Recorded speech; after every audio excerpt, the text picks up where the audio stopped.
What's going on, everybody? Welcome back to the Cinephile Diaries. My name is Caleb, and I am your host.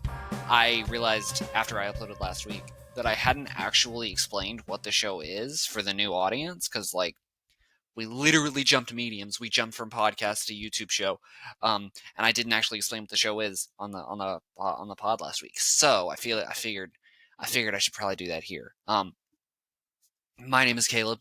This is the Cinephile Diaries, the show where, well, the conceit of the show started as me going through my Letterboxd diaries every week. For those of you who don't know, Letterboxd is a social media for film fans where you get to log and list and review not ideally, but pretty much everything you watch. Some people don't log everything they watch. Some people do. Clearly, I do. That's what the show started as, and then now, occasionally, I'll also not occasionally. I talk about TV every week also, and news, and I did a Oscars segment, and yeah, this show has kind of become like this show has become.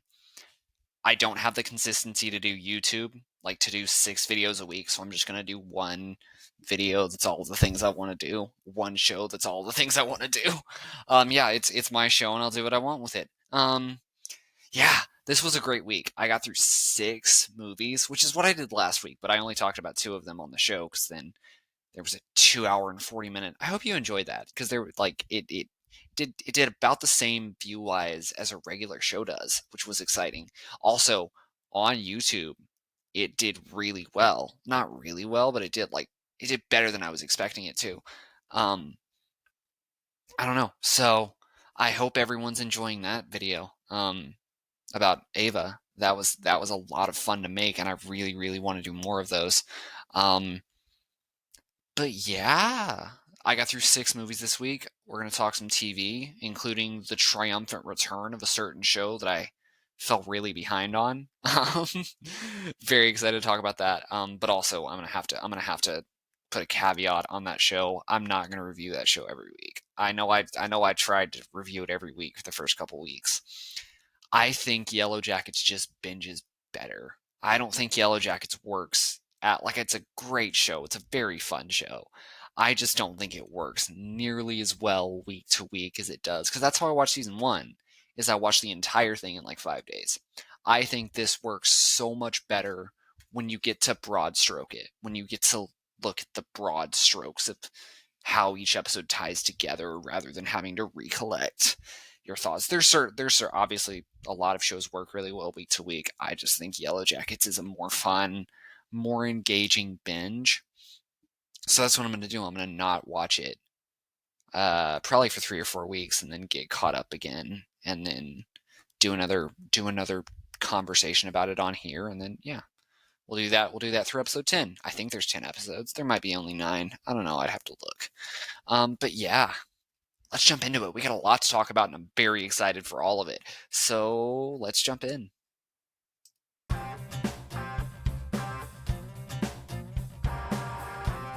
Okay, so Yellow Jackets, season 2, however many episodes I'm talking about. Y'all, I freaking love this show. We finally got to a point in this season. This show's always been a blast. The show's always been, especially the show has always had a little bit of a cheesy,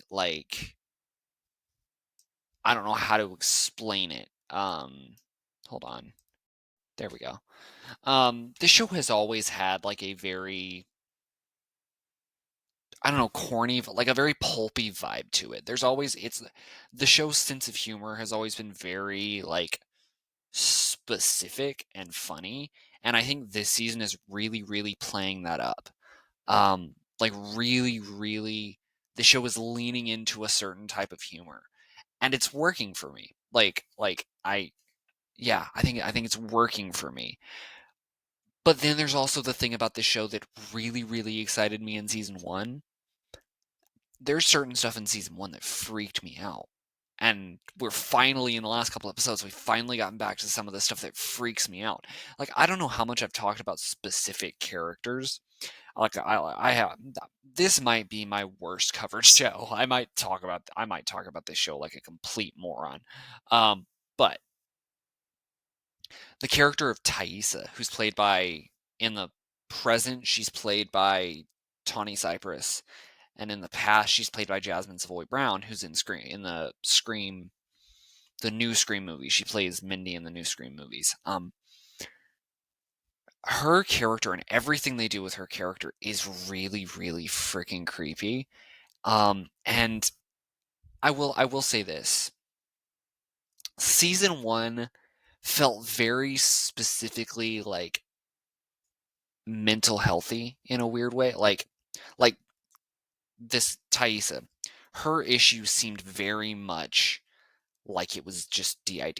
Like it was just, she just had DID. She just had a split personality, and that split personality happened to be a cannibal. This season, that they're playing into the supernatural element, which I love, but I kind of want them. So like season 1 was very just about survival. It was very true. Like there wasn't really a supernatural element to it. There was twists and turns, and it was a thriller. And obviously, it's a show about a soccer team that became a cannibalistic cult while they were lost in the wilderness. Like there's gonna be some like horror elements to that. But now this season is leaning into a straight up supernatural horror element.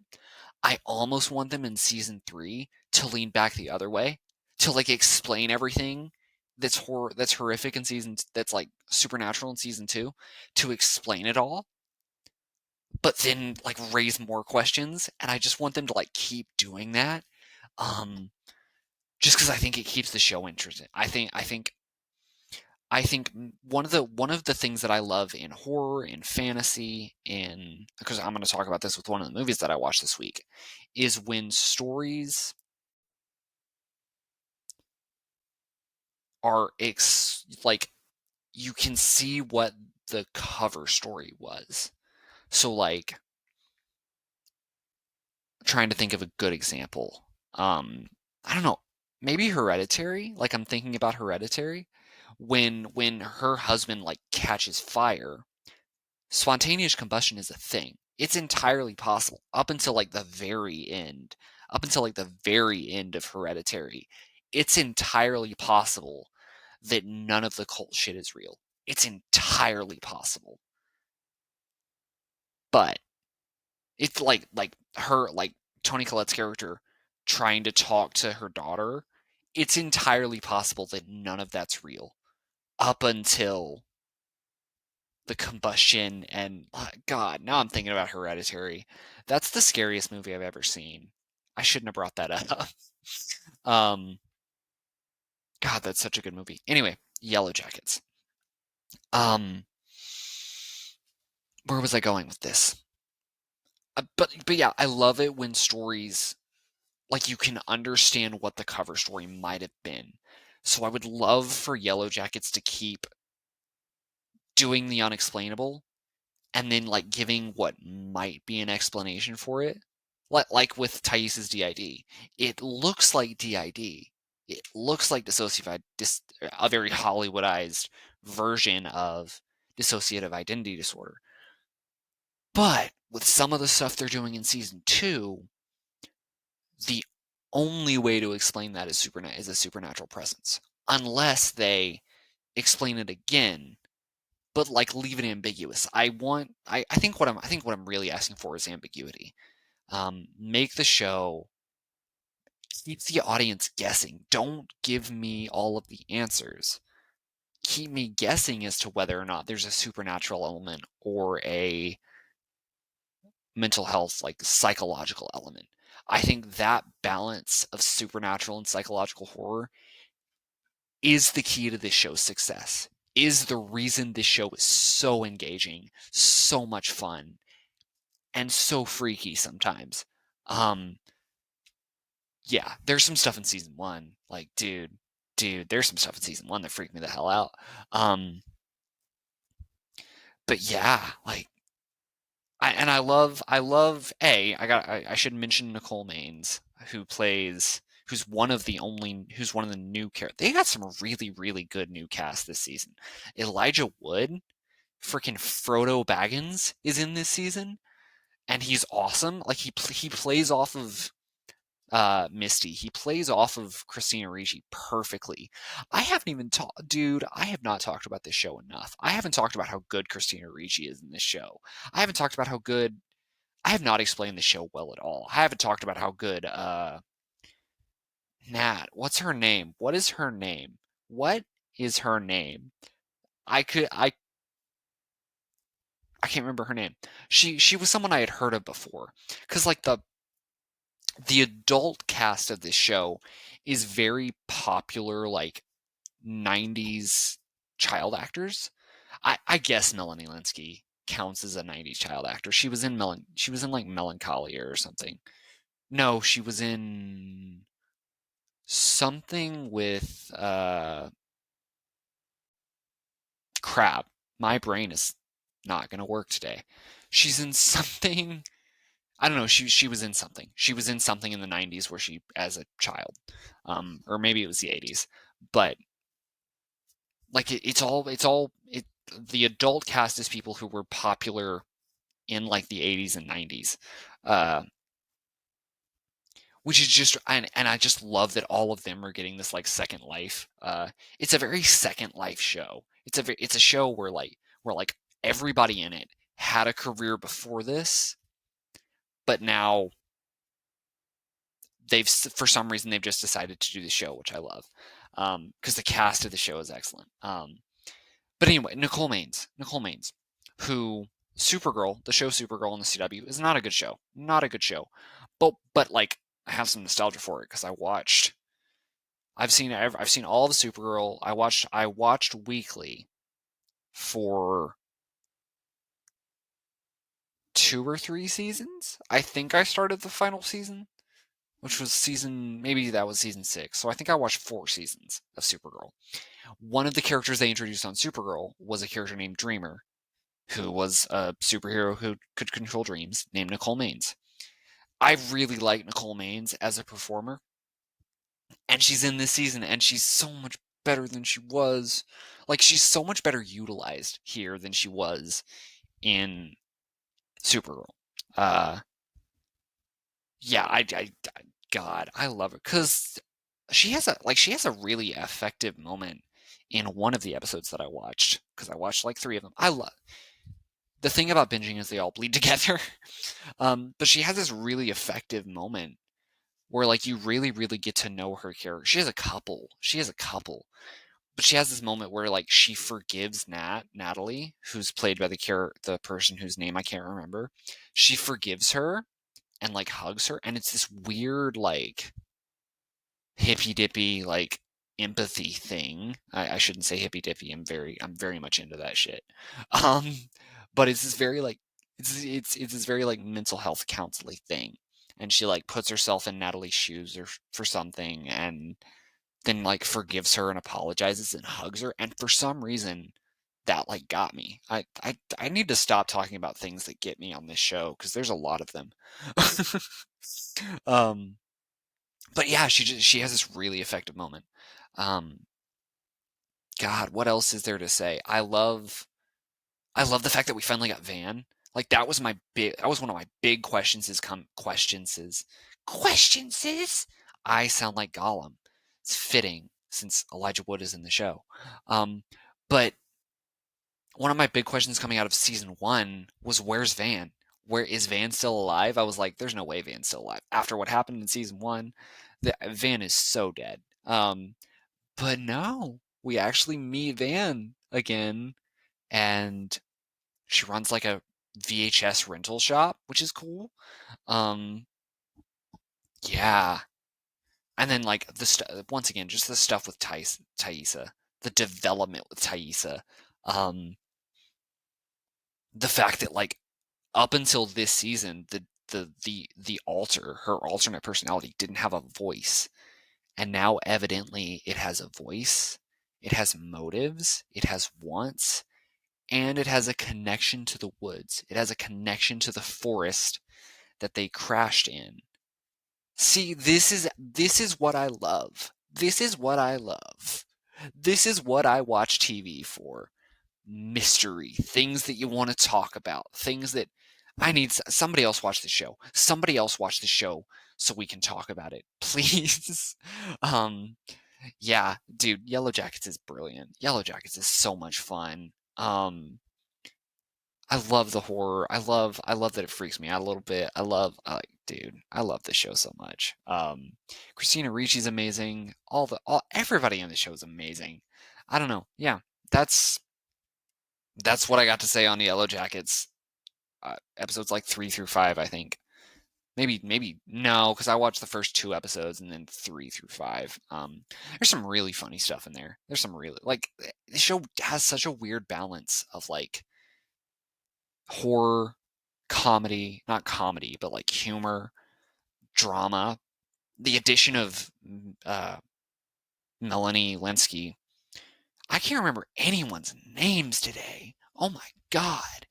But the addition of Melanie Linsky, like bringing her daughter more into it, her daughter's relationship with her and her husband is so interesting this season. Yeah, this is not going to be like my favorite show of the year or anything, but such a fun show, such a great show. Yeah, that's what I got to say about Yellow Jackets, season 2, episodes 3 through 5, 2 through 5. I don't know, dude. I have no idea. Just go watch it. I need to talk about this show with someone. Yeah, that's yeah.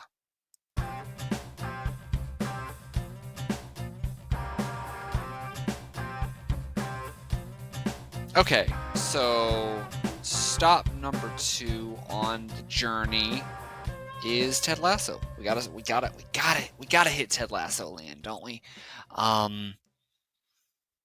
This week, we got the introduction, because I think, yeah, I talked about the Amsterdam episode last week.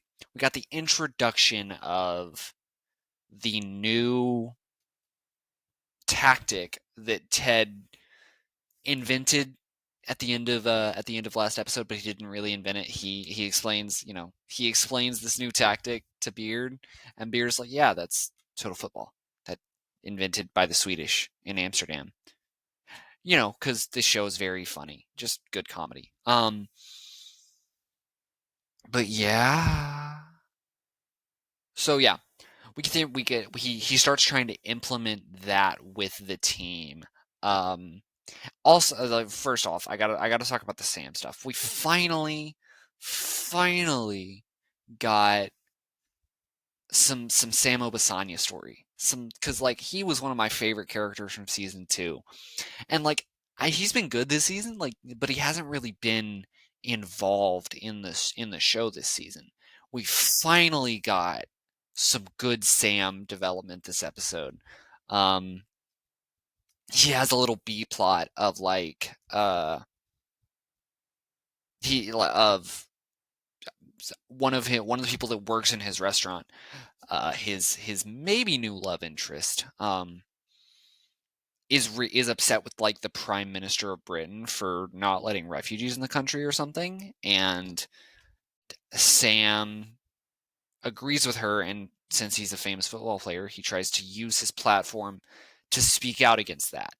And because he's spoken out against that, some people on the other side trash the restaurant, and all while Sam's dad is coming this week. Sam's dad is coming to visit in this episode. But now there's a trash restaurant, and you get this great, like, the end of the episode, you get this great thing with the team, because one of the I gotta backtrack. Total Football. One of the tenets of Total Football is, what does the situation need? It takes away any position. Like, you don't play a position. What does this situation need? If it needs you to go here, you go here. If it needs you to go there, you go there. If it needs you to switch with him, you switch with him. And then, yeah, so Ted tries to apply that to the team, and it works okay-ish. Like, they don't really get it at first until they're in the middle of a game. They're down 3-0. And Jamie has something to say. And And it's Jamie finally getting the because they don't, so they're in practice, and Jamie, like, they're in practice, and during practice they're switching positions. They've given each player a card with a name on it, and that's who they're supposed to switch with. Jamie's card just says Jamie, because Ted assumes that Jamie wouldn't want to switch. Jamie would want to keep playing front, keep being the front man of the team. And Jamie's not totally down with that. When like, he's not totally, that's not totally his thing. But he's a team player, so he keeps doing it. And then you get this moment in the after, like, they're in the locker room at halftime. They're down 3-0, and Jamie stands up, and he's like, "I got something to say, but if I say it, I'm going to sound like a prick." And I don't remember if this was season 2 or season 3, where Jamie's trying to finally be a team player, but they need him to start to play selfish again. So they invent a signal of when they want Jamie to be a prick, and the signal is a middle finger. I will not put the finger up because I don't know what YouTube's going to think of that. But it's giving the middle finger, and then so they give him the middle finger in the middle of a game. And then this episode, he's like, I don't want to say what I think because people will think I'm a prick. So then the entire team gives him the finger, including Trent Krem. Trent Krem even does it a little bit. It's funny. But yeah. So then he's like, I'm not doing it wrong. You're doing it wrong. I'm not going to try and do a Jamie Tart. That was like almost Australian. That was bad. But he's like, I'm not the one doing it wrong. You're doing it wrong. I'm still trying to do it. And you need to stop playing to me and stop playing through me. Basically just like, I need to be a part of the team. I need to, like, be in the rotation, and then give me the ball and I can play it to whoever needs it. And you can, basically just, that's total football. And they do that, and then they're very successful. And then you get to the end of the episode after Sam's restaurant has been trashed, and after having this little bit of success and his dad seeing him and being proud of him for playing well, he's like, do you want to stop by the restaurant? And his dad goes, yeah, sure, I would love to stop by the restaurant. Sam believes that he's going to go to the restaurant and it's going to still be trashed, but he gets there and the entire team is fixing it up for him. And they're like, we just had to ask what the situation needed, and it looked like your situation needed us. Just everything that makes this show special. The entire thing was just everything that makes this freaking show special. And then you get this little moment where one of the players is working on the neon sign that has the name of the restaurant, and Sam's dad doesn't know the name of the restaurant. So then that sign comes on, and the name of the restaurant is Sam's dad's name. Just a corny, cheesy, utterly delightful, wonderful show. My favorite show of all time, I think. This episode's not my favorite my favorite episode of the entire show, but it's an episode that exemplifies, this is my favorite show of all time. God, I think this was the love bombing episode. The subplot with Keely and Jack. Jack is apparently not going to be around for very long, because she's very much love bombing Keely, which it's always weird when shows bring up these little, like, toxic traits, because I had never even heard of love bombing till like 6 months ago. And I'm guessing it. I don't know when it was invented, but I had never heard of it till like 6 months ago. So the fact that it, gets brought up in this episode, now that I've heard of it, I don't know. Interesting. But yeah, Jack's a little bit of a love bomber, a little bit of a like, showering Keely with gifts, trying to, I guess, win her affection and make sure she stays. I'm sure we are going to get some kind of, like, redemption, traumatic backstory, something with Jack to explain why she's love bombing. But also, I don't think Jack and Keely are going to last, because I think Keely's Roy and Keely are in game 1000%. And I think Keely absolutely is going to end up with Roy. Jack is not going to be around. Although I'm sure we will get a redemption arc for Jack. But yeah, I think that's what there is to say about this week's Ted Lasso. It's a very good episode. Not awe-inspiring, not wow-inducing, but really good. Yeah, that's my take on Ted Lasso for the week. Yeah, let's jump into. I guess we're gonna start movies now, which I'm so excited about. There's so much good I watched so much good stuff this week. Let's jump into it. Let's get this. Let's really get this party started now.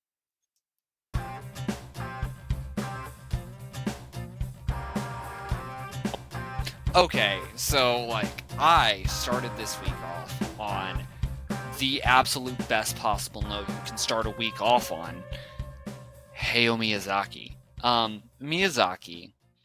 I first discovered Miyazaki in 2021, or no, it was just last year. It was like February of last year, and over the course of like 2 days, I think the first movie I watched was Spirited Away, which I freaking adored. And then over the course of like 2 days, I watched Spirited Away. I think I watched Howl's Moving Castle next. And then I watched My Neighbor Totoro, or maybe it was Mononoke, because I'm pretty sure I watched My Neighbor Totoro last in this little like binge session. And I gave all 4 of them 5 stars. And then since then I've watched Kiki's Delivery Service, also 5 stars, and then now Ponyo, also 5 stars. Miyazaki's my favorite filmmaker, and you know, there's an argument to be made with a couple that they're 4.5. There's a couple of Miyazaki of the 6 that I've seen. There's 2 of them that you could argue me down to a 4.5 on. Ponyo's one of them. I think this movie is freaking brilliant. I think there's a lot that I love about Miyazaki, and most of it is just the vibe and the way he writes and the way the art looks. But like, there's 2 types of Miyazaki. There is epic fantasy Miyazaki, which is like Mononoke is the most epic fantasy. I think Howl's Moving Castle has an epic fantasy element. Spirited Away has an epic fantasy element. And then there is slice of life Miyazaki. There's slice of life magical realist Miyazaki. That is just stories about kids living life and throw in a bit of magic, throw in a bit of something fantastical. I think Ponyo has the best balance between the 2 sides of Miyazaki. Because I think this is one of the only Miyazaki films, right? Like, I had seen trailers for like Spirited Away, but I vaguely remember having a DVD, and I could not tell you what the DVD was, that Ponyo had a trailer on. So I probably saw this trailer a bunch. But I always just kind of assumed it was very low stakes, very like small scale. Just a story about I didn't know what the hell the story was. But like even going into it, when I watched it, I kind of just assumed that the film was very small scale, just the story of a boy and his fish. And it is that.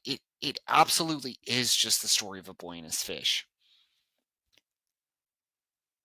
but also there's like the world building is incredible. Like there's a whole universe, a whole world of like underwater life and the earth and the moon. Um, and the stakes are like actually world ending. This has the highest stakes outside of probably Mononoke. Um, so like yes, it feels very low stakes, just a very slice of life story about a boy and a girl kind of falling in love. But also there is an epic sense to it, an epic scale to it that I freaking adore. Um, the characters are all spectacular. Sosuke, my Ashitaka, I haven't said this. Princess Mononoke is my favorite one. Princess Mononoke, both Princess Mononoke and Spirited Away are probably in my top 5 favorite films of all time, but I think Mononoke is the best one. Ashitaka is a top 5 protagonist, not necessarily fictional character, but like a top, like he's one of those classic movie protagonists, like Luke Skywalker, like Atreyu from Neverending Story. Um, I don't know. He gave me a sense of like true Frodo. He gave me a sense of like one of those characters that just you want to see win, you want to root for. It's hard to explain what Ashitaka in Mononoke means to me. But Sosuke is just delightful. So like dude, Sosuke is such a delightful character. But also like Miyazaki gives these kids responsibility. Sosuke, yes, he's a kid, but he really, really does some stuff. Um, I sound like a complete moron right now. um, but like when this storm happens, because this movie does what I was talking about with ambiguity, like because if tsunamis happen. This movie explains why tsunamis happen. Tsunamis happen. This is just a little like fairy tale fable about why tsunamis happen. It's that little bit of ambiguity of like, yeah, this could have just been a disaster movie. Miyazaki could have just made a movie about a tsunami. But instead, he made a movie about a tsunami that's also a love story between these two kids and an epic fantasy about like life and the freaking earth. And I love Miyazaki, the way he incorporates politics. I love the way he incorporates because this is obviously a Save the Whales movie. This is a Save the Ocean movie. But the way he incorporates it is just so magical. Um, and so fun to watch. Uh, yeah, I watched it dubbed. Don't at me. I used to be one of those guys who was like never watch anything dubbed, and I don't like watching live action foreign films dubbed. I don't like that at all because I can just tell. With animated stuff though, it's a little bit more difficult to tell, and specifically with these Ghibli dubs, the cast is amazing. Liam Neeson as I don't remember his name, but as Ponyo's father, inspired casting. He's amazing. He's funny. Uh, I just loved it. I love that Betty White, Cloris Leachman, and Lily Tomlin are all the old ladies. I love like this. The casts for these Ghibli dubs is all stellar. Um, yeah. The other big thing to talk about is I really really loved the character of Lisa. I loved Sosuke's mom because like it would be so easy, and it's what Disney does. If the mom's alive, they're very supportive. They're very those characters only exist in their relationship to the main character. Lisa has this whole like subplot of like her husband, the arguments with her husband, um, with Sosuke's dad. Um, they didn't have to put that in there, and it's in there. Like it's extra development for Lisa. The fact that Lisa has a conflict of her own and a care and development of her own is rare for animated movies. It's rare for parental figures to get that kind of development and that kind of like subplot, especially in a movie made specifically for kids. Because I think outside of Mononoke, most Miyazaki is made specifically like the audience is very young. The intended audience is very young.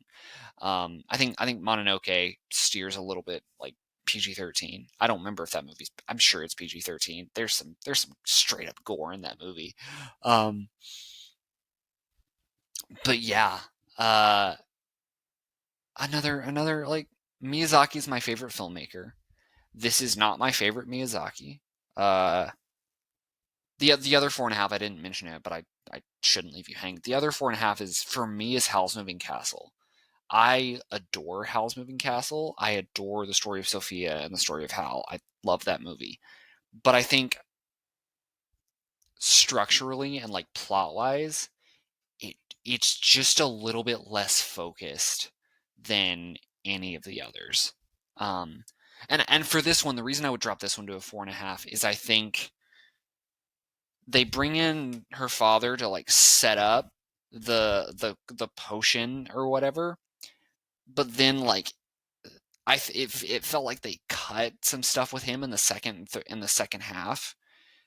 Just like how did he meet Lisa? Because eventually he and Lisa. I didn't even talk about the god, the goddess, who was awesome. And I like, dude, this movie both warmed my heart and was just epic and fascinating to watch. Um, the conversation between Lisa and the goddess that you never see it, you never hear it. I love that that's in there. Because like it just lets you think about what were they talking about? What were they talking about? And I'm gonna assume they were talking about parenting. Because I would assume the goddess, whose name I don't remember, was talking to Lisa about the choice that Sosuke was gonna have to make, the love that Sosuke was gonna have to extend. Um, and trying to and like I don't know how to explain it, but they were I would assume they were talking about the choice that they were gonna have to make, and I'm sure Lisa firmly believed that Sosuke was going to do it, was going to say yes, and I'm sure the goddess was like, yeah, my daughter is wonderful. I'm sure they were just talking about how much they love their kids and how much they believed in their kids and believed in their kids' abilities to save the world and unite the earth and sea. That like, dude, it's so insane to me how so much of this movie is so dedicated to the very like slice of life, cute, wholesome relationship between these two. But these two were literally the keys to saving the planet. It's a conduit, like talking about Miyazaki's politics. It's a like Sosuke is a conduit for humanity, and Ponyo is a conduit for nature. And they have this that through children you have this ability to unite the two. Yeah, Miyazaki's my favorite filmmaker. I could watch all. I could watch a new Miyazaki movie every day for the rest of my life. Um, don't expect an unbiased opinion on Miyazaki here. Uh, he's my favorite filmmaker. This is another brilliant Miyazaki. It's amazing. But yeah, that's what I got to say about Ponyo. A delight of a movie. If you haven't seen Ponyo, you should watch it. If you haven't seen, if go watch every Miyazaki. I haven't even seen them all. I got to see Porco Rosso and He's directed a bunch I haven't seen. I gotta see a bunch more. And maybe there will eventually be one I don't enjoy. Maybe there'll be one that I don't like, but I don't see it happening anytime soon. Um, yeah, I think Ponyo and Howl's both exist in that like 9.4. I think Mononoke, Spirited Away are both 10 out of 10. 10 out of 10, like some of my favorite movies of all time. And then Totoro and Kiki's Delivery Service are like 9.6, 9.7. And then Howl's Moving Castle and Ponyo are like 9.4, 9.5. But yeah, I don't know. I don't know why I broke that down. I just felt like it. Anyway, that's what I got to say. Let's jump in. Let's jump to the opposite end of the spectrum and talk about a movie I did not like whatsoever.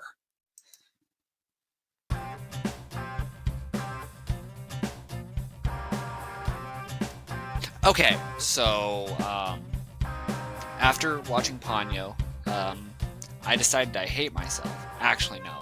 I saw there was a clip from this movie going around on TikTok that I thought was actually really funny. I watched Ghosted, which is a new rom-com with Ana de Armas and Chris Evans. Um, first of all, I gotta eat some crow. I gotta own something. I liked the trailer for this movie when it came out like 2 months ago. I thought the trailer was actually kind of funny and interesting. And then the reviews came out and the reviews were awful. Everybody hated it. So I was like, maybe I won't watch it. And then I saw a clip on TikTok or YouTube or something. And it was of a scene in the movie where Chris Evans just had a really fun. He was like, "I am not a super spy." I don't know, some kind of very weird delivery that actually like cracked me up, made me laugh.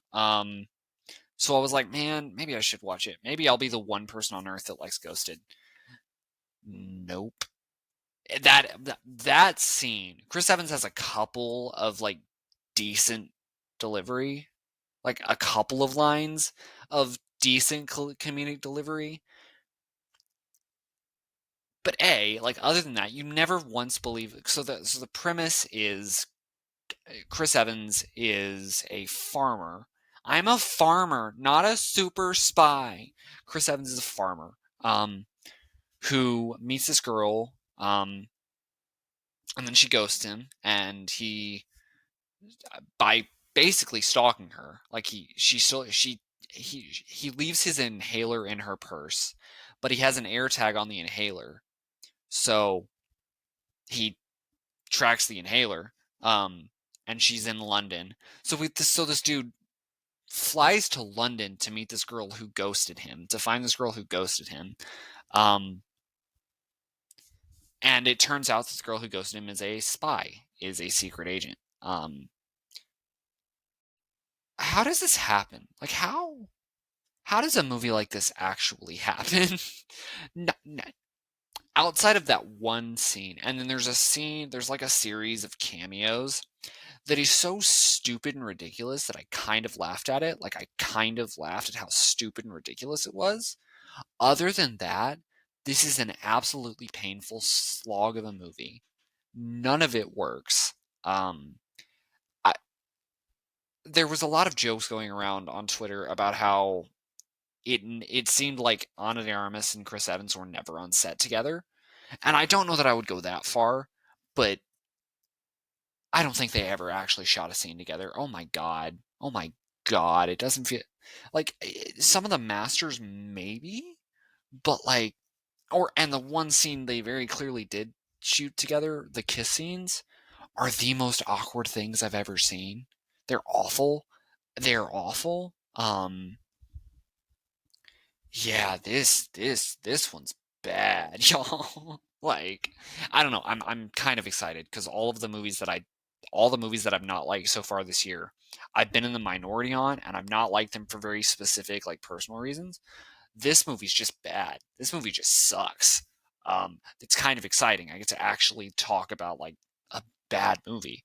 Um, but yeah, I don't know how this happened. I genuinely don't understand how a movie like this happens. You have good talent. You have a director who's made movies that people enjoy. I haven't seen Rocket Man, but it's the guy who made Rocket Man. Um, I don't know how this happens, but it happened and it sucks. Um, I never once believed the chemistry between the leads, and that's like the most important thing in a rom-com. Do I believe these people like each other? No. Um, God, I don't know.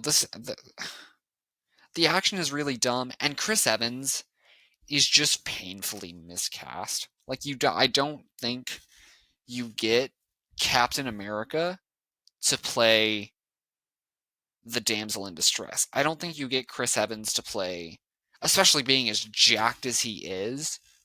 You don't get Chris Evans to play the nerd. Like, he's not a nerd, but you don't get Chris Evans to play the guy who is completely incompetent in a fight and completely like has no idea what he's doing in any kind of stressful situation. You get a guy that looks like me to do that. You don't get Chris Evans. Um, yeah, this movie's a disaster, honestly. Like I don't think it's a career ender, other than the fact that like Ana de Armas's career period has been very hit or miss lately. I liked The Gray Man, um, but like the controversy around Blonde was so bad that I didn't even watch it. Apparently, the industry liked Blonde though, because she got an Oscar nomination for it. But yeah, like, dude, what? Why this movie? Because I liked the trailer. This movie could have been so much fun. I liked the trailer, but it's a disaster. It's miserable. It's bland. None of the jokes land. It's just not a very good movie. Um, yeah, that's my take on Ghosted. Don't watch it.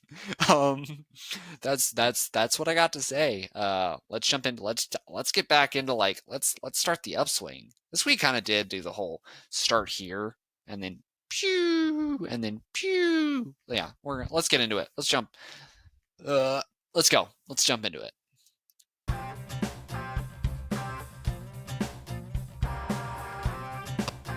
Okay, so this is movie number 3, Promare.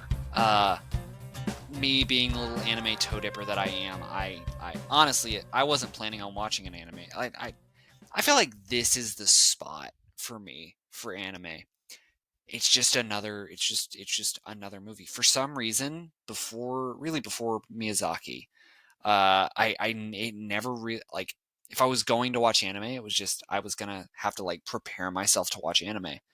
And now I feel like anime is just like another movie or another medium that I want to watch. But yeah, so I was craving a superhero sci-fi action movie that I hadn't seen before, something that I hadn't seen before. So I was literally just scrolling through like the action selection on like the Roku TV or whatever, and Promare came up.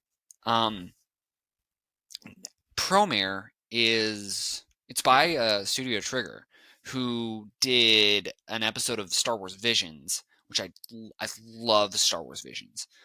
They did the Twins episode of Star Wars Visions, which some people were like kind of iffy on the Twins. I really liked the Twins. I thought the Twins would have made a great Snoke origin if I'm remembering it properly. The or like I don't remember who I thought the twins would have made a great origin for like some Star Wars character that I can't remember. But yeah, I love the twins. I love that art style. But I'm not sure if that art style translates to a feature film. I thought Promare was really messy. Like I really enjoyed it by the end, specifically the second half. But I thought for the first half, I thought the first half was just Zootopia with animation that's giving you a headache. That's what I thought of the first half of Promare. Because like it's basically, I used to watch this Saturday morning cartoon called Rescue Heroes that was about basically souped up firefighters stopping fires and stuff. Um, that was loud. Promare is basically Rescue Heroes, but good and gay. um, yeah. Anyway, but like, so it starts and they introduce like they introduce like 15 characters in the first 5 minutes, and then none of them get really any development. The only characters that get like major development are these two, Gallo, and Gallo's the blue-haired one, and oh my god. I'm not gonna look it up. We're doing it live. But yeah, Gallo, and then this other character who's a member of a faction called the Mad Burnish, who's a terrorist, because in universe there was a mutation about 30 years ago where a bunch of people developed fire powers, and basically it's like Zootopia, or it's that as those fire powers developed, a lot of people died, so they kind of started they did a racism, and the Burnish became very vilified in the culture, and now there's like members of the Burnish fighting back, like there's like a Burnish resistance. And Gallo is a firefighter, because that makes sense. Um, And so he's like sworn enemies with the Burnish. He wants to destroy them all. But he meets that character whose name I can't remember. And they kind of develop a little bit of a friendship. I like it, the gayness is very subtextual. It's not. They're not like. It's not actually a relationship. They're just a really cool brotherhood. I don't know why. I don't know why I went there. But um, yeah. What was I talking about? So yeah, they introduced like he's a member of this like squad of firefighters, and each of them have like a mech suit basically. But none of those all of those characters get like 3 minutes of screen time compared to Gallo and the other character's name I cannot remember. um, but he's still a really good character. He's a really interesting character. Really like a really fun character. Yeah. So I thought the first hour of this movie, I didn't really like the way it look. Like the art style, I is fine. Like the art style is fun. It just felt really noisy, and the way they utilize CGI just didn't really work for me. The mix of the CGI and the 2D didn't really work for me. So I thought the first hour of this movie was kind of really noisy. Like there's some moments. There's a scene on a frozen lake. The frozen lake comes back, but there's a scene on a frozen lake between Gallo and a girl, because there is one member of the fire squad. The burn. They have a name. And it's cool. Um, but there is one other member that like gets some development. But they have this scene on a frozen lake, and that scene looked gorgeous. But yeah, so yeah, the first hour, you know, and then but I do think the second hour kicks into high gear, because you start getting more world building and more answers as to like what the mutation was that caused the Burnish to get their powers. You get an answer to what that is, and I thought that was really interesting. Um, the villain twist you see coming the second you meet the character, but I thought his plan was really interesting. I thought what he wanted to do was really fun and fascinating. I thought in the third act, the final battle, the way he just kept descending and like that his design changes. He goes from this very like white collar Lex Luthor type villain to looking like freaking Hades from Hercules almost. I thought that was really cool. I thought the visuals, the final fight, like I finally got used to it in the final fight. There's some really really cool visuals. Um, there's cool visuals throughout the whole thing. It could be too much at times, and I don't think it was ever too much in the back half in the final fight. Yeah, I thought this was freaking kind of a mess, but by the end of it, it was freaking awesome. Yeah, I don't know. It like you kind of come into it for the visuals, and the visuals are incredible. Um, the story, you introduce all these characters in the beginning, and then none of them get any development. None of them get anything to do. Um, except for those two. Except for what is his freaking name? I'm gonna look it up. You're gonna deal with this.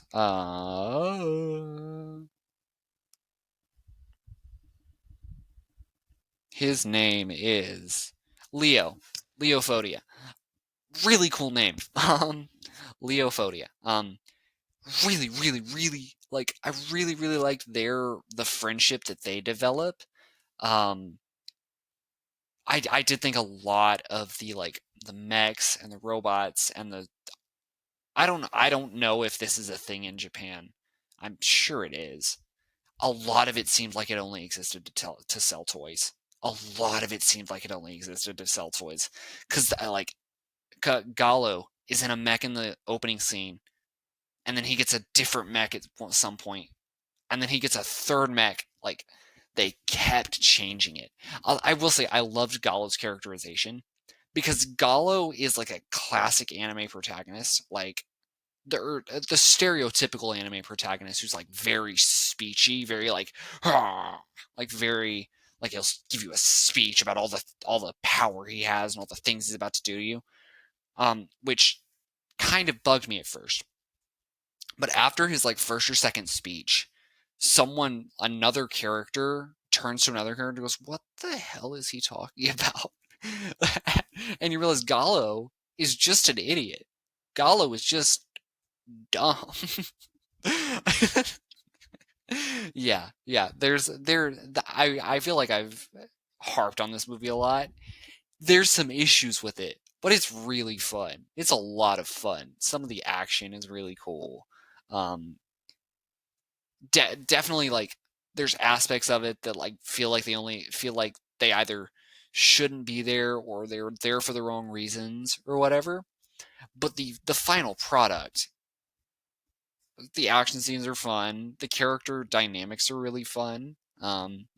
Yeah, not, not, not, not a Miyazaki film. Not one of my favorite films of all time. Not a Hideaki Anno film. But a blast, an absolute blast. A lot of fun. What more do you want? It was exactly what I got exactly what I wanted when I turned it on. I got like the exact movie that I wanted when I turned it on. I got that. I wish the story was cleaner. I wish the script was better, but I got exactly what I wanted. That's my take on Promare. Promare is a lot of fun. It kind of can't. I had never heard of it. I mean, I had heard of Studio Trigger. Also, I'm sure I'll talk about this in the outro. But Star Wars Visions, we get Star Wars Visions season 2 next week. I'm so hyped. I don't even know if I don't know. I don't think Studio Trigger's doing another one. But like, dude, I'm super hyped. I'm very hyped for Star Wars Vision season 2. Anyway, we got to keep going. I still have like 3 movies to talk about. We got to keep on moving. Yeah, that's my take on that.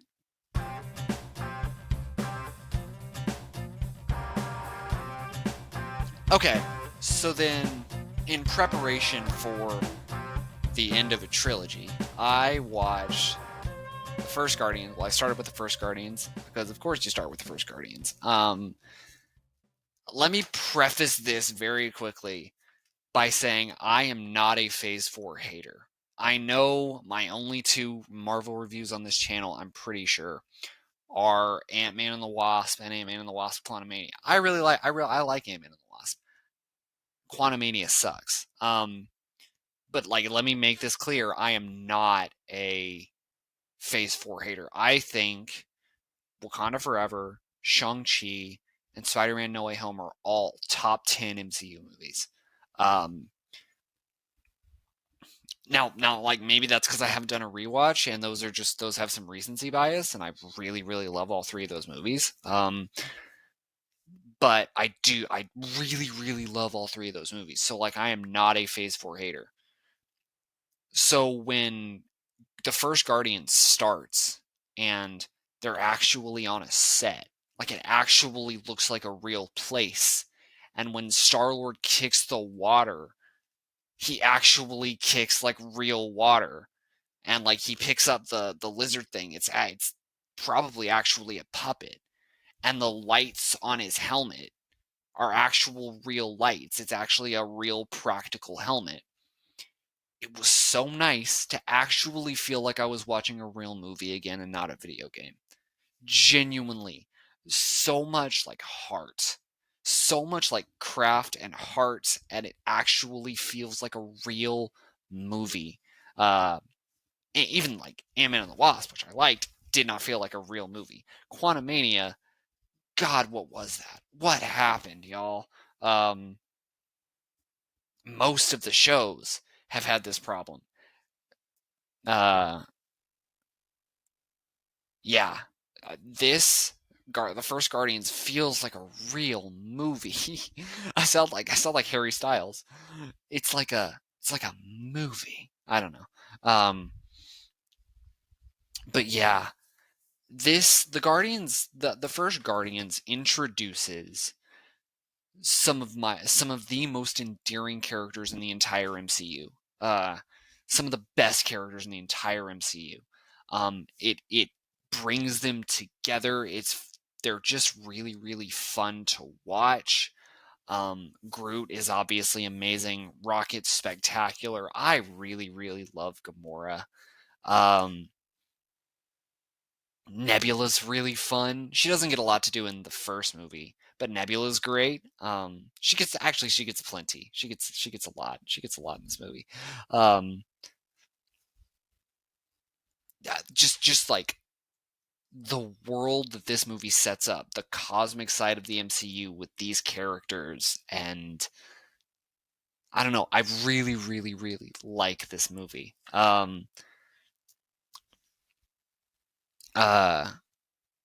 Chris Pratt gets a lot of hate. And I don't think any of the hate that Chris Pratt gets is necessarily fair.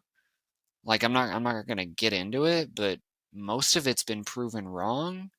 Or most of the actual stuff that you're like, most of that has been proven wrong. Most of the actual stuff that would like worry me specifically has been proven wrong. But yeah, I thought Chris Pratt's great. But this is where I'm gonna like probably draw some heat. I think this movie has some problems. Ronan. This is when the MCU didn't have good villains. This is when the MCU had universally, constantly bad villains. Ronan is so lame. Because he just sits there and like growls and talks about how he wants to destroy Xandar. And like, none of the Guardians are from Xandar, so like, well, obviously, like they make the case that if he gets the Infinity Stone, he's going to destroy the rest of the galaxy. Xandar's only going to be the start, but like, I don't know. Setting the climax of the movie on Xandar is a little weird. That's actually not an issue that I have though. Like, I love the climax of this movie. I love the third act. The We Are Groot is amazing. But like, Ronan is a genuinely not good villain. He's so underdeveloped, so lame. Um, Also, I think I couldn't even really tell you where, but I think the movie sags a little bit in the second act. I think it sags a little bit once they. I feel like it's the collector. It's the collector scene. It's the collector and the stuff on Nowhere. Just felt like obligatory setup for the Infinity Saga. Um, wasn't my favorite. Like I like the idea of the MacGuffin of the movie being more important than just being a MacGuffin, but um, yeah, I do think it sags just a tiny bit um in the second act. But other than like the soundtrack for this movie, I like it's so ingrained. Like I've listened to that soundtrack 15 times at this point. I could sing along. Like I discovered some of my favorite songs of all time from this soundtrack. Um, we had a wham. Actually, wait, that's from two. That's from two. Anyway, what is "Fooled Around and Fell in Love" by Elvin Bishop? By Elvin Bishop. That's one I really really love. That's from this movie, or that's on the soundtrack. Yeah, also this movie's really funny. This movie's funny. Dance Off to Save the Universe. A lot of just really really good, funny stuff in there. Yeah, I don't know. I really really like this movie. Um, that like my hot takes, even though like I did just express some issues, my hot takes are not with the first Guardians. They're not with the first Guardians. But before we get to my hot takes, I watched a movie. I went to the movie theater because I watched this on Saturday or Friday night, and I went to the movie theaters to watch another movie. Let's talk about that, and then we'll come back because then I watched Guardians 2 the next day. We'll come back. We will come back to the Guardians franchise. Let's go talk about another movie real quick that I'm really excited to talk about, though.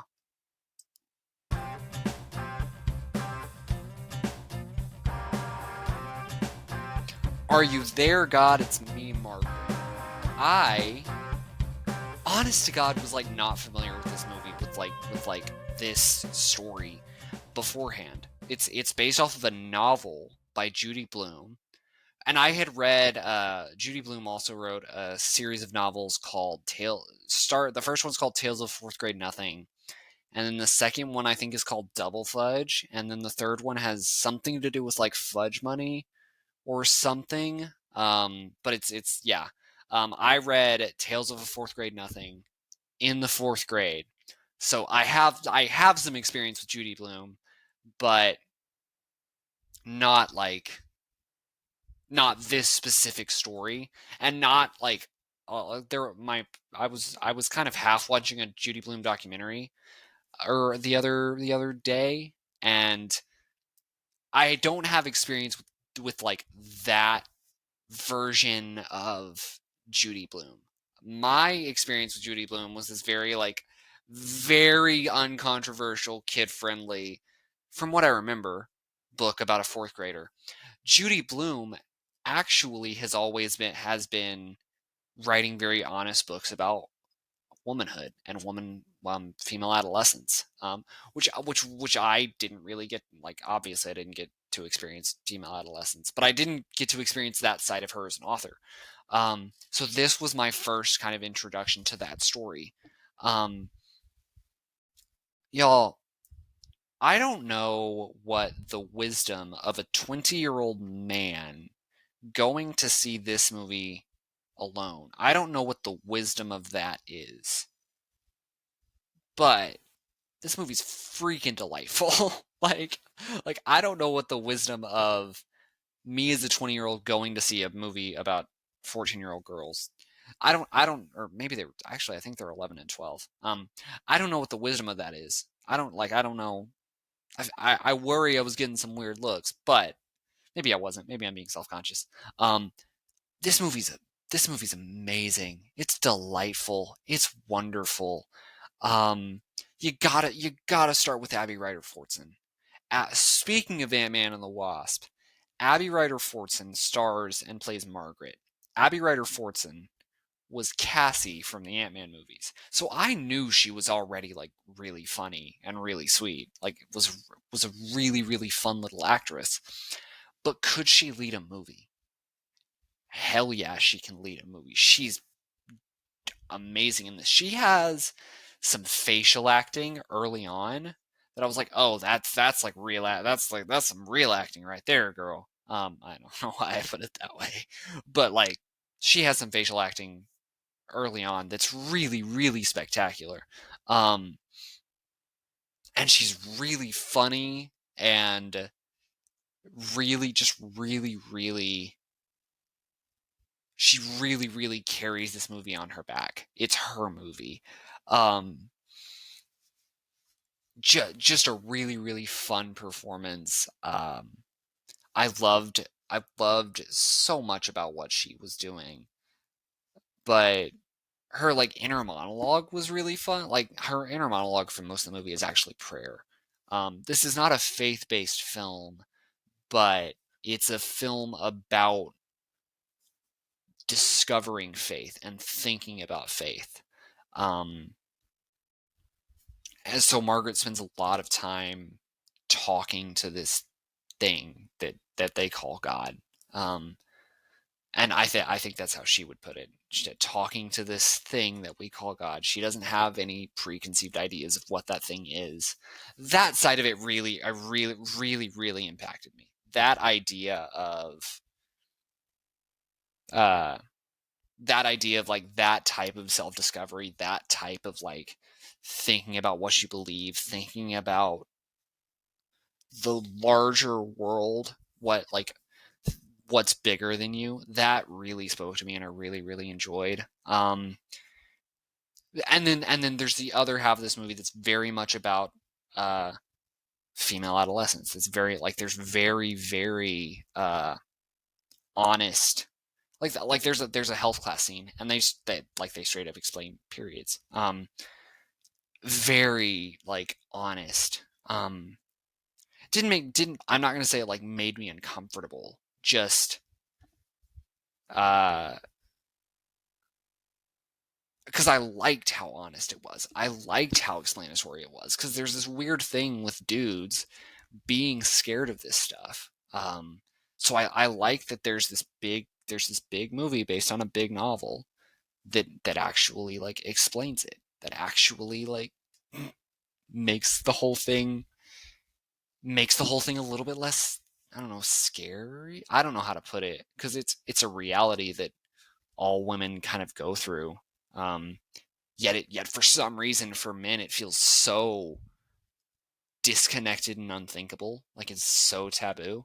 I love that this film chose to have honest conversations about it. Yeah. What else? I love that like it explores female adolescence. It explores to some extent adolescent sexuality. Um, yeah, just a really, really like, I feel like the big word is honest. Um, it's not a Disney Channel version of growing up. It's actually examining the nitty gritty, not the nitty gritty, but like the actual act of deciding who you want to be and learning about yourself and discovering yourself. I'm liking the movie more the more I talk about it, and I haven't even talked about Rachel McAdams. I don't remember if I mentioned in my Mean Girls review um, the fact that it feels like Rachel McAdams hasn't done anything like she's after Mean Girls, she kind of got like pushed into being just the mom or the love interest, or like she hasn't gotten to do anything interesting. I did forget that she totally got Oscar nominated for Spotlight, which I think I talked about on this show. Maybe I watched that. Maybe I didn't watch that this year, but I watched Spotlight again recently, and Rachel McAdams got Oscar nominated for that, which I didn't realize, but that's cool. And then here, yes, she's playing a mom, but she also gets like the second most amount of screen time and gets development that really, really hit me specifically on a certain level. Really, really, her plot line really hit for me. And Rachel McAdams delivers a fantastic performance. I know we're very early in the year, and I'm not saying she will be, but Rachel McAdams is the first performance I've seen this year that I think should be nominated for an Oscar. It's the first performance I've seen this year that I genuinely think has a chance. I don't know that it will be because we're so early, and I didn't see Air. I think I've heard there's a couple performances in that are also in that conversation. But Rachel McAdams blew my socks off in this. Also, Kathy Bates plays the grandmother, Margaret's grandmother. She's also delightful. Reminded me of my grandma, one of my grandmas. Just very, very wonderful, very sweet. Yeah, I don't know. I was very excited to talk about it. Now the more I think about it, the more I like it, and the more I kind of reflect on it, the more I feel it. So I don't know. This is a really, really fun, but also sweet and honest and heartfelt and complex story about growing up and deciding who you want to be.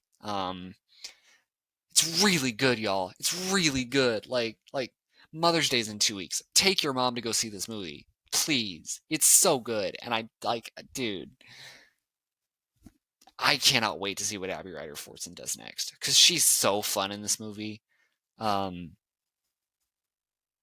God, it's really good. It's really good, y'all. You should go watch it. Yeah, that's my take on Are You There, God? It's Me, Margaret. Very long title, but also like a really sweet title, and it makes sense. Yeah, you should. Yeah, please go see this movie for Mother's Day. I can't imagine there was a mom and a daughter sitting behind me when I watched it. I, getting to almost watch the movie from their perspective. I can't imagine what this movie is like for moms and daughters. It's such a like I can't imagine what that's like. I I that must be so sweet and so like yeah, dude, go watch this movie. It's delightful. It's amazing. It's wonderful. Yeah, that's my take on that.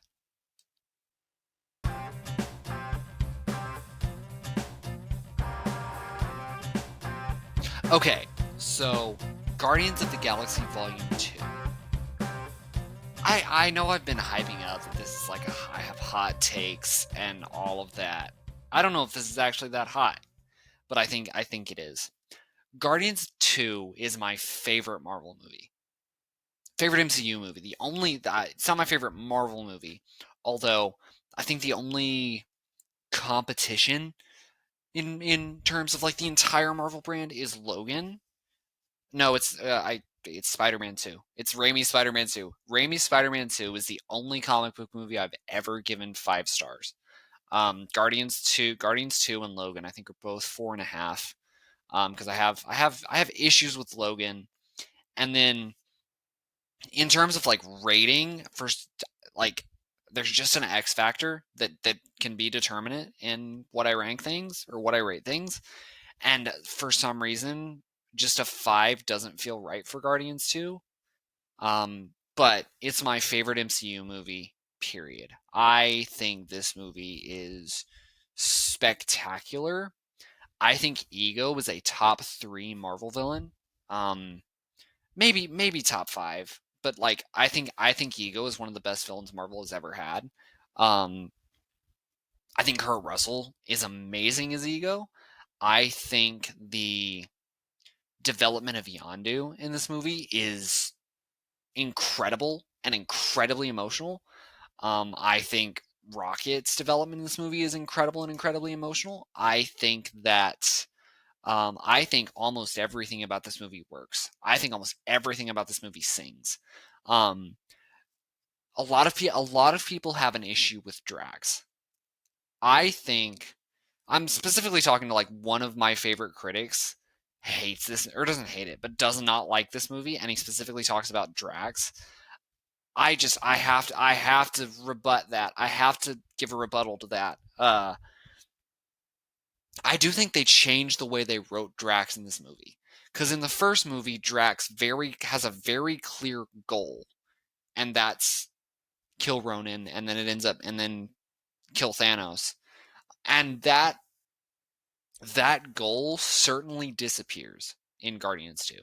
That, like, Drax is on the team just because I think Drax fell in love with this team, and because he fell in love with this team, revenge didn't seem so important anymore. But like, there's some people who think Drax is like too mean spirited, specifically to Mantis. To those people, I have to ask: did you even watch the movie? Like because there's a scene with them sitting on the steps, and Drax like calls her ugly, but he has this line where he's like, "Ugly, when you're ugly and someone loves you, you know they love you for who you are." Um, Beautiful people never know who to trust. Rewatching that scene this time specifically, I did not get the sense that Drax thought he was beautiful. Like, I think that was similar to, there's a moment at the end where Rocket is like talking about Yondu, but he's really talking about himself, and you know, um, I think Drax's relationship with Mantis is so beautiful and so wonderful, because I mean, she's a surrogate daughter to him almost. But like, so he calls her pathetic or whatever. He says whatever he says, and then he starts describing, I believe it's the same scene. He starts describing his daughter Chimera, and then he says she was a lot like you, and Mantis goes, "What, pathetic?" And Drax goes, "Innocent." If you think Drax's relationship with Mantis is mean spirited, please go rewatch the movie, because he loves her so much, and I think a big point of the movie is her.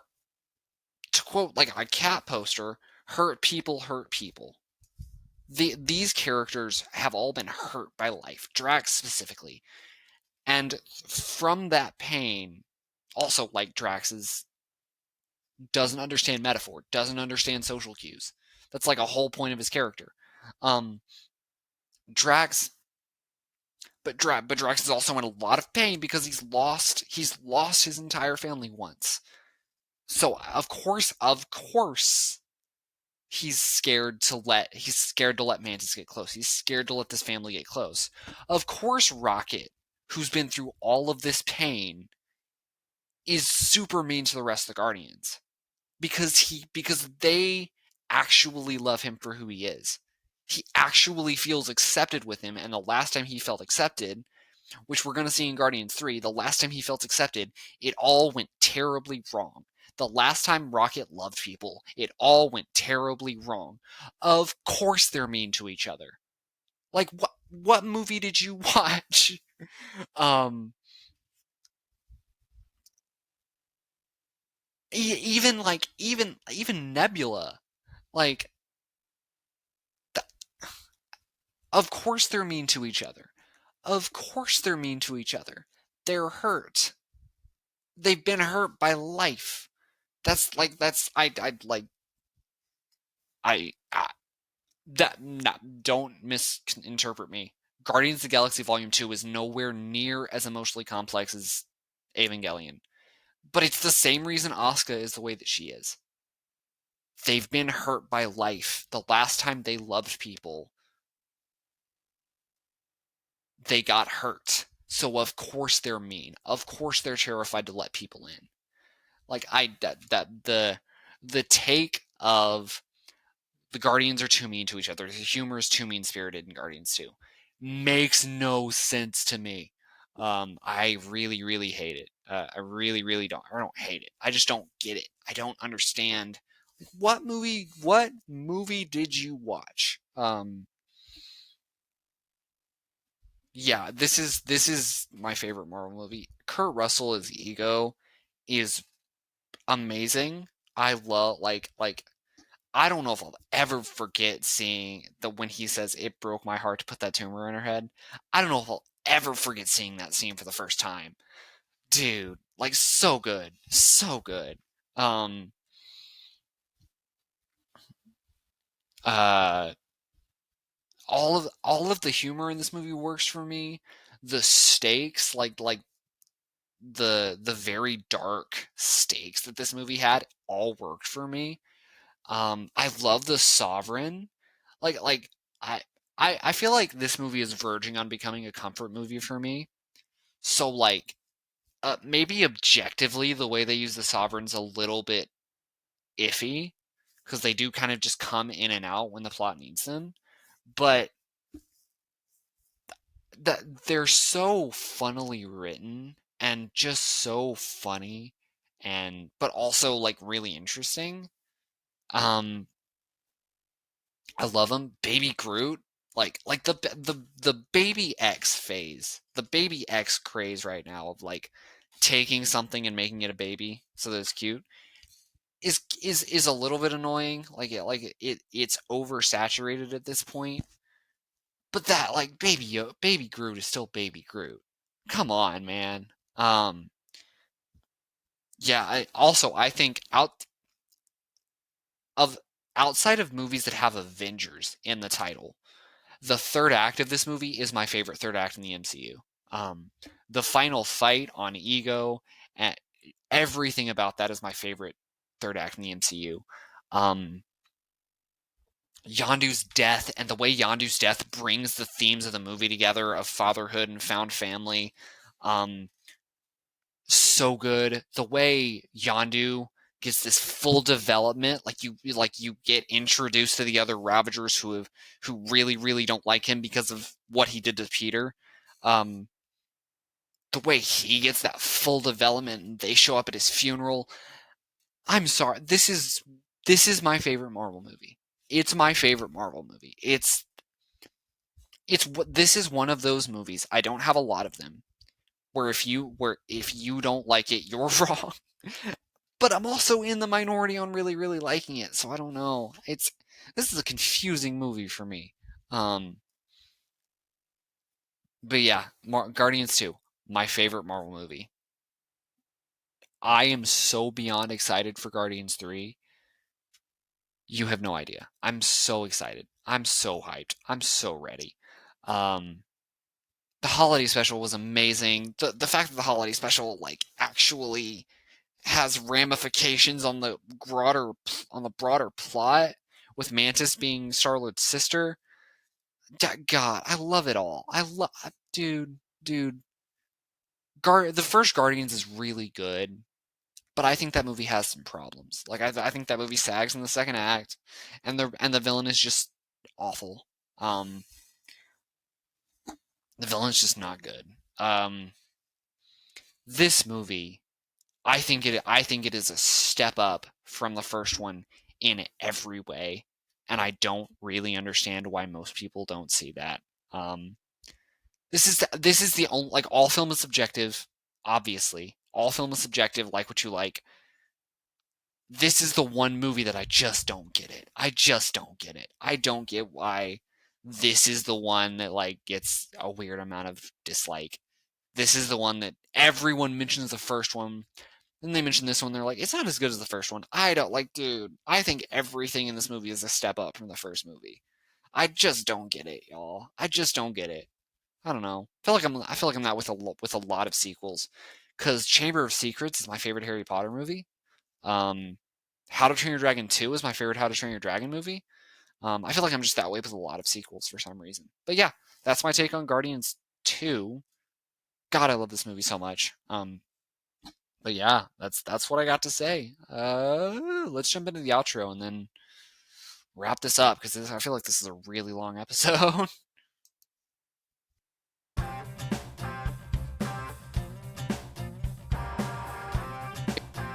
And there you have it. That is my take on movies for this week. My back hurts. I've been sitting in this chair a long time, recording for a long time. Yeah, that's my take on movies for the week. Very excited for Guardians 3. Oh my god. Vision Season 2 next week. Dude, next week is stacked, bro. I'm very excited. What else?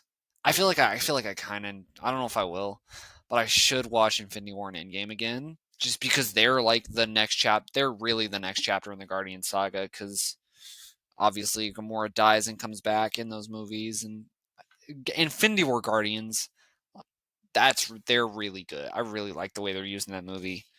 And Infinity War, I think Infinity War is my second favorite probably. I think it has the best Guardian. I think not second best Guardians, maybe third after the first one. And then I think it has the best. I think Infinity War has the best Thor we've ever gotten in the MCU. So yeah, I really love Infinity War. So I don't know. I might watch those this week, but we'll see. And then obviously Guardians 3, Visions. What else? I don't know. Maybe I'll actually watch. Maybe I'll actually watch Your Name this week. Maybe. I don't know. Probably not. I don't know. Think about Your Name is I gotta rent it. So I don't know. I don't know if I want to. I need all the money I can get. But yeah, that's my take on movies for the week. Feel free to like, comment, subscribe, leave a review on Apple Podcasts, follow us on Spotify. I might start linking my other socials in the description, maybe. I don't know. We'll see. But yeah, that's my take on movies for the week. We will see you in the next one. That's what I got. Thank you so much. Bye-bye.